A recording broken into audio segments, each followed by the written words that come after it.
Thank you guys so much for joining me for another episode of Keeping It Real with America's Supermom.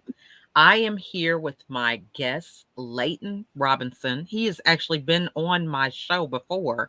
Not here, he's been on LinkedIn. So I'm excited to introduce to you tonight, Leighton. And before we get into some great conversation about human needs, what all that means. And I think that is such a relevant topic because as we're going through this pandemic, a lot of us are not even conscious of some of the needs that we have.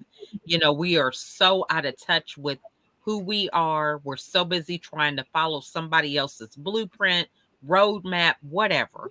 And we're going to dive into some really good insights on how we can address some of our human needs. But before we get into that, I want to give Leighton the floor to introduce himself. Thank you so much. Thank you. Thank you. Everyone out there watching, thank you for watching. It's a pleasure. And of course, my name is Leighton Robinson. Most of you may know me as Robbie. It's the same guy. I like to inspire people. That's what I do. I like to inspire people to help them to be their best self. I love that. Yes. It's so in alignment with what I like to do because I think a lot of people feel like they have to compete with other people instead of helping them to be the best version of themselves. So I know that for you being in this type of role, what do you think that most people have to overcome in order to be more of a supporter of people rather than a competitor? Now, one of the most important things for you to know is two things. Understand who you are and know what you want for yourself, for your life. What do you want? And who are you? Who are you? If you know the answers to those two things, you won't be so sidetracked by what's going on around you. You weren't so affected by your surrounding and your environment because you have a clear path from where you are to where you want to go. When people compete, it comes from that unaware that you don't have to because you are going different directions, right?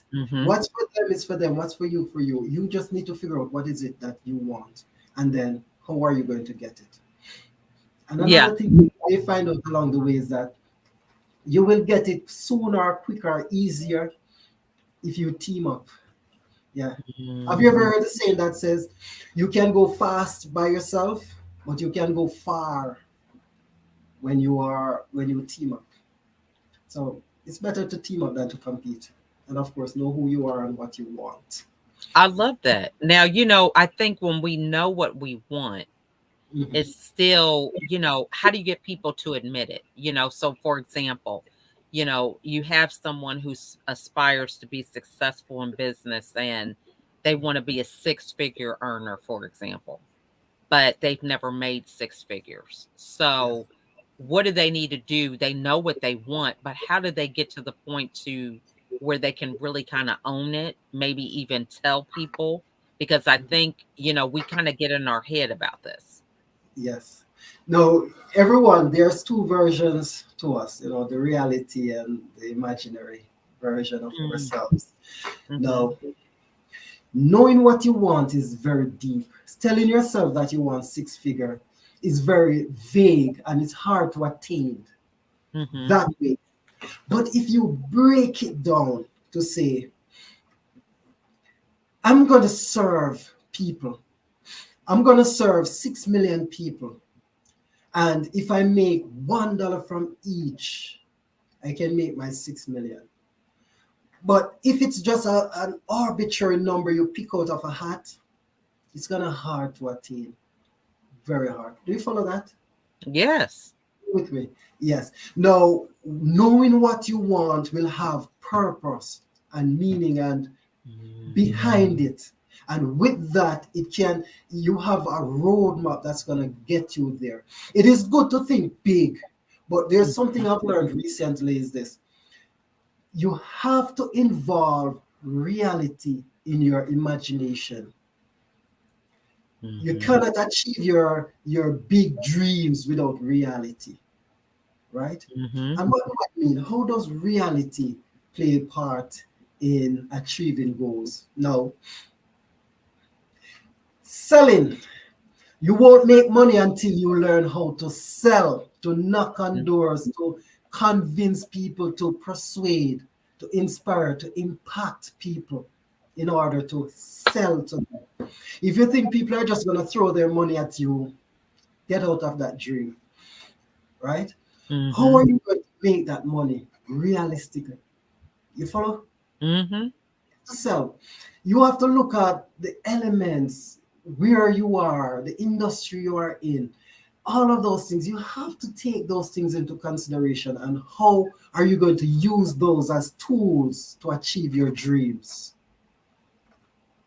Love that because, that is so true because people, it was someone said before that you can't steer a parked car.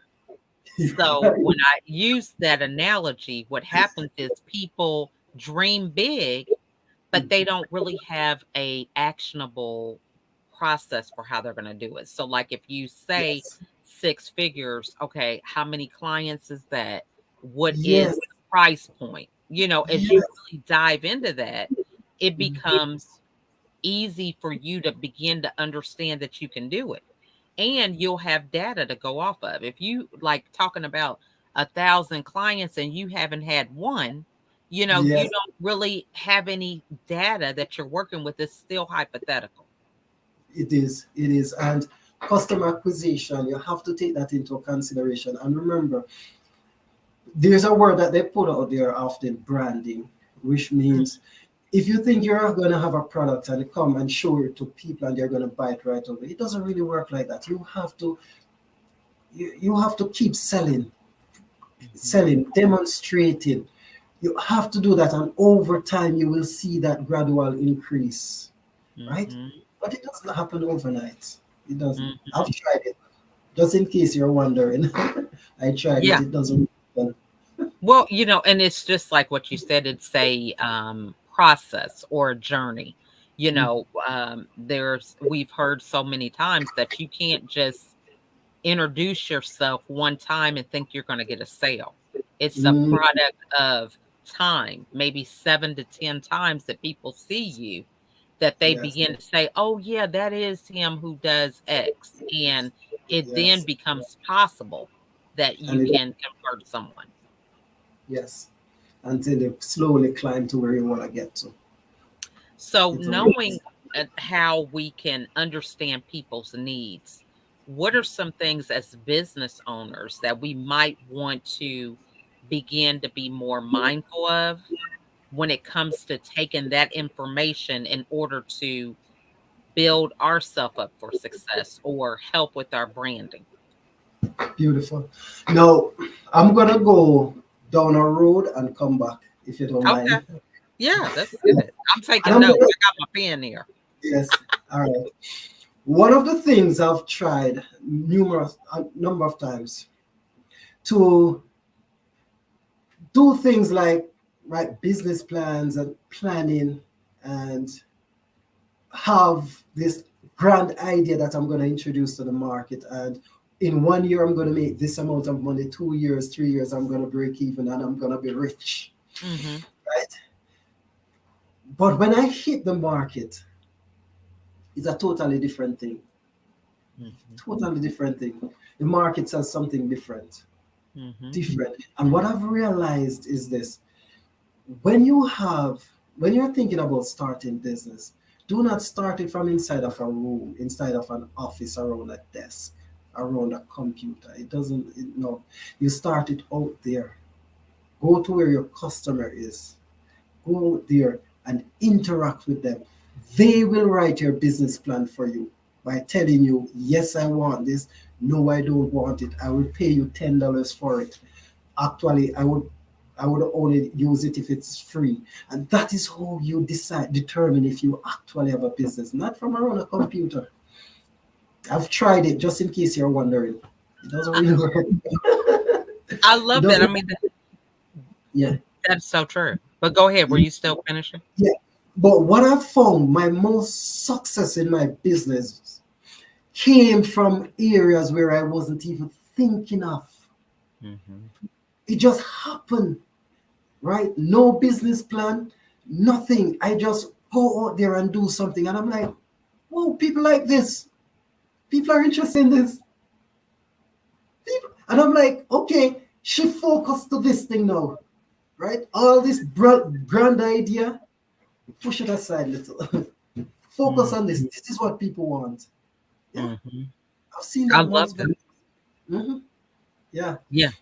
Now, So so go go ahead. ahead. Go ahead. No, I thought you were done, but go ahead. I'm listening You're because listening. my mind is going. Okay, but go ahead. All right, so I said we were going around in a circle for a bit. So now this is how I realized the best success I've had is from testing it in the market Hmm. first before you go write a beautiful business plan. Test it. With that said, now we're looking at businesses and you want to launch or grow your business, startup, wherever you are in your business. And we're looking at needs, goals, and become successful. Hmm. One of the things that caught my attention and I have a lot of interest and I spend a lot of time talking to entrepreneurs, business people about is your needs, whether your personal needs or your business needs, and realize the important role your unfulfilled needs in your progress, in your success, in your goals. It plays a very important role because you're unfulfilled because you will focus most of your time on your unfulfilled needs. Hmm. It happens. For example, if you can't make payroll or pay your bills, your rent at the end of the month, I promise you for the entire month you'll be thinking about that and focusing on that. And if you have plans for the month, you're going to call this customer, you're going to send this email, you're going to do this. The things you do, you're going to find that they are not done, or they are not done properly. And when you check your days, you realize I didn't accomplish much. And there's a reason behind it because you spend that time focusing on your unfulfilled needs. You Hmm. focus. It's natural. It's not something you can control. It happened without you knowing. And as a result, step one, identify your needs in your business. Money is going to be one of them. As a result, you need to have 6 months money sitting on before you start. It's just there. Whatever your operating cost going to be for 6 months. Step one, find that money, come up with it, have it. And when you have it, then you start to work on the business, right? Because you can think, you can focus, and you won't be stressed when you call a customer and they say, I changed my mind, or could you call me back tomorrow instead? And you start to panic. You won't. You won't. You can say, that's okay, that's good, I'll call you back tomorrow, and you move on to something else because you're not stressed or depending on that sale. Love that. Now, this is good because a lot of people do struggle with that. But let's say you're already in business and you Mhm. don't have the luxury of having that 3 to 6 months. What type of formula maybe should they have with even the money that they're making? I know a lot of people are like, hey, make the money, dump it all back into the business. But what would be a reasonable way to kind of begin to position themselves for something better when they might have just jumped into it already. We've got a lot of people during this pandemic that, it just happened. It wasn't like they just, they got fired from their job because they weren't, uh, they let people go because of COVID or whatever. So how do we work that way? Okay. Now,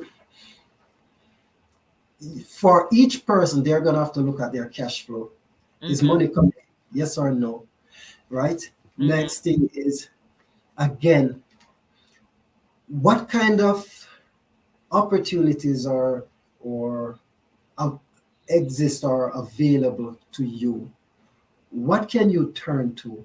Whether it's a loan, you know, some investment from someone else, Mm-hmm. you you're going to first try to figure out, and going back to even the startup that I mentioned, to put aside 6 months, Mm-hmm. you're going to struggle if you're going to depend on the next sale to run your business. Mm-hmm. In a business, avoid being that situation. Avoid it. Mm-hmm. Know what your operating costs going to be, Mm-hmm. and ask yourself, how can you secure that money? Whether you're a startup, you're in business, and then you make a dive, how can you secure that money, right? Mm-hmm. If you depend on the next sale, it's going to affect you psychologically and physically. Avoid that. Mm-hmm. Avoid it. Avoid it. Borrow the money, however you can come up with it. But step one, come up with that money. Come up with it. And then step two, sell something. Go sell, go run your business. I love that. I mean, that makes so much sense, and I think a lot of people, they do struggle with that because, Mhm. there is such thing as you can see people a mile away, or you can feel that desperation, when Yeah, they do have a situation. It's like, you feel like they're telling you whatever you want to hear, and just I don't get know, that. something just doesn't seem genuine about that. So Mhm. I totally get what you're saying, Oh, because yeah. you definitely have a different persona if you feel like you're desperate. Right? Mm, Mhm. Desperation. And then here's the thing, the ways your unfulfilled needs affect you. The first way to affect you is your values. mm, Yeah. You were once, you used to be of certain standard and all of those things. And after a while, you're like, you know what? I'll do it. I'll do it. You start to take shortcuts, you start to do things you have never done before. So the first thing you find when you have unfulfilled need is that your values are not just changed, but they dropped. Yeah. mm, Your behavior, your emotions, your behavior change, right? mhm, You said it. You start to see desperation in their eyes, right? mhm, Your goals change, right? Once you wanted to do this, now you're like, you know what? I just want to get to the next stop. Right? so And true. yeah, and then the next thing it affects is your progress. Yeah. Instead of you used to get up and you hit the gym in the morning, you feel fresh, you have breakfast, you do this, you go on and go on. When these unfulfilled needs come, 8 o'clock, you're still in bed. Right? Mm, Yeah. And that is why I spend so much time on this topic, to say, identify your unfulfilled needs in order for you to fulfill your goals. You have to mm. identify them and fulfill them. Because if you don't, they're going to be an obstacle in your way. Yeah. I love this. Now, and a lot of the things, now we've just talked about money being Mhm. an unfulfilled need. But what are some other needs that people might have? Because, you have people that have all the money in the world, but they still are not happy. So, what are some of these other needs that other people may be struggling with? Brilliant question. Brilliant. Now, statistics show that throughout the world, most people are stuck. Can I use the word stuck? They Mhm. are in a level. They talk about the Maslow hierarchy of needs. Right. He talks about 4 to 5 levels. There's a level. So you have basic needs, Mhm. safety needs, belonging needs, esteem needs. That's the fourth, and then self-actualization, the fifth need. The third need, love and belonging, is where most people are at throughout the world. Any country you go to, most people are at that level, Mhm. feeling loved, feeling belonged, feeling appreciated. Are you with me? Mhm. Yeah, people are struggling with that, struggling. And these hierarchical needs are set in a way that for you to go to a next level, this one has to be fulfilled. Mm. And the reason why a lot of people are not reaching their full potential, they're achieving their goals, living that fulfilled life, is because they are struggling. And as I've said, love and belonging is where most people are, right? Whether they are trying to find a partner, you know, or they are just trying to find someone who say, "Hey, you're beautiful," or "You're doing great." As simple as "you are doing great," a lot of people crave and long to hear those words, right? And Mhm. they are stuck. So yeah, it's not just money, Mhm. but that's an area, and as a result, I'm putting a lot of attention to that area, and that is why I'm writing a book that I call Love and Other Needs. Mm. Right? Yes. Identify your needs, fulfill your goals. Yes. Love that. Mhm. That's amazing. So, this book, when is it? You're working on it now? Yes, I am. No, it's gonna be a self-help book because Mhm. I want people to be able to use this book to help themselves to identify where they are in terms of all of these levels of needs. Where are you? What outstanding needs you have, and how to identify them and how to fulfill them. And at the end of the day, we want you to reach a point of finding fulfillment and happiness. Now, that's a big work, big task. There's a big team working behind it.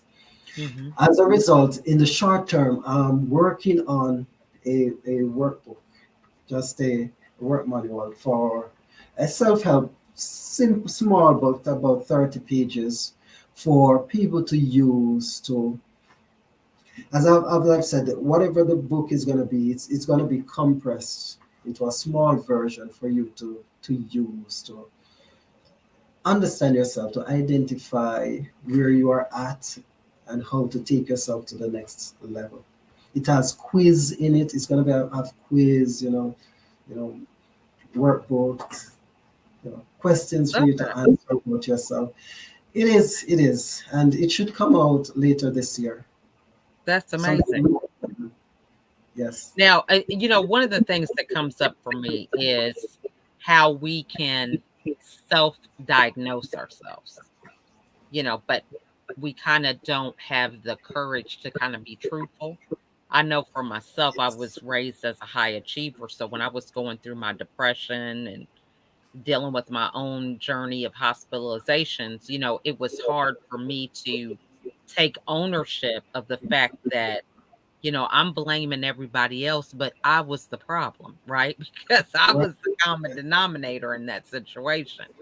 right. So, what is it that people really, this sounds like a great framework, but what is it that we have to overcome first to really be honest with ourselves? one thing is that it's if you really truly want to improve yourself, Mhm. you're gonna need help. Mhm. Don't try to do it on your own. Even no matter how well you think you are honest with yourself, Mhm.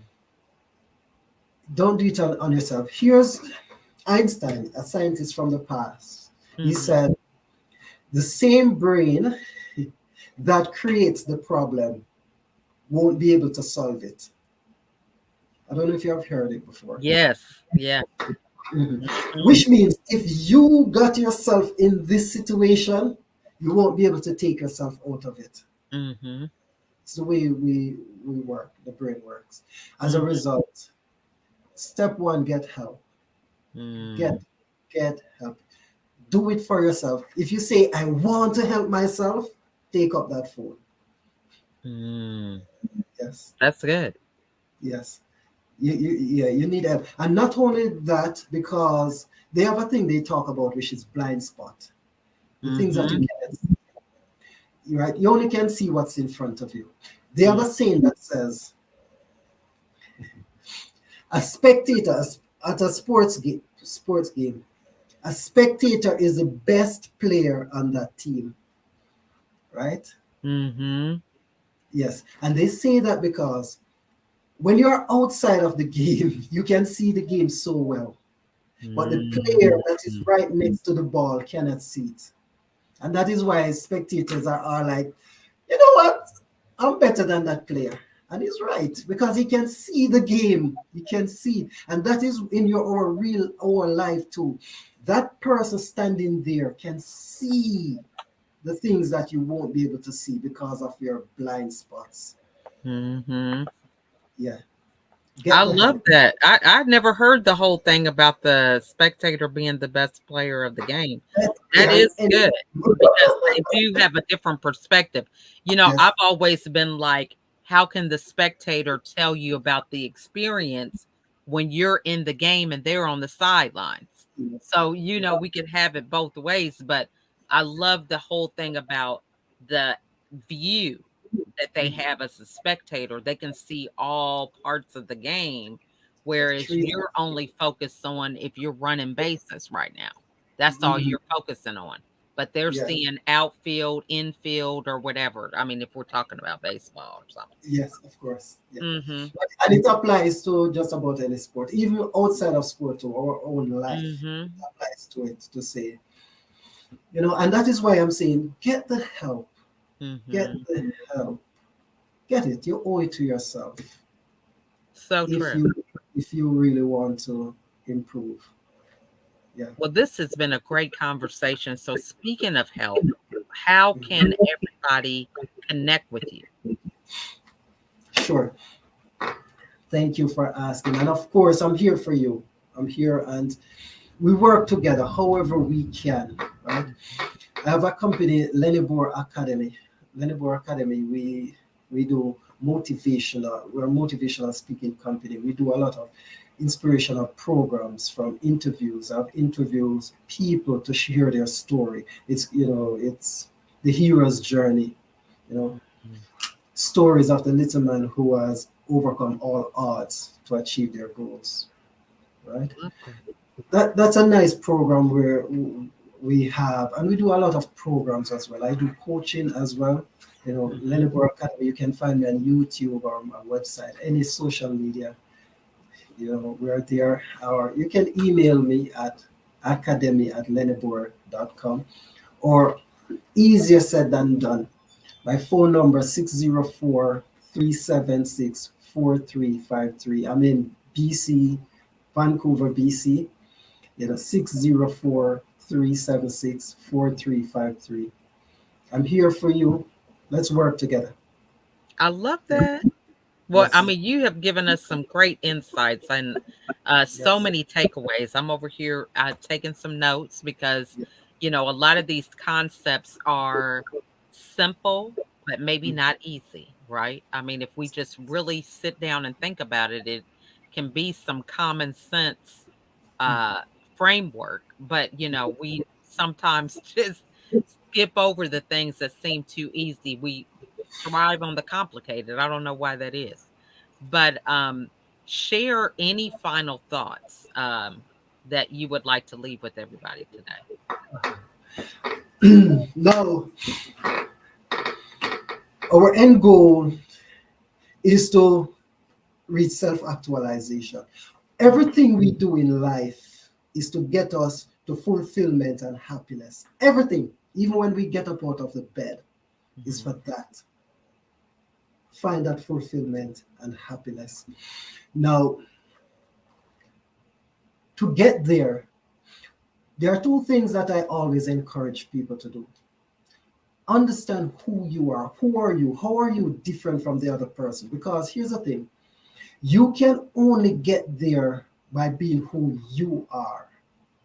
What applies to our next man won't necessarily apply to you. As a result, you need to know who you are. How do you think? What are your values? How do you see the world? How do you see yourself?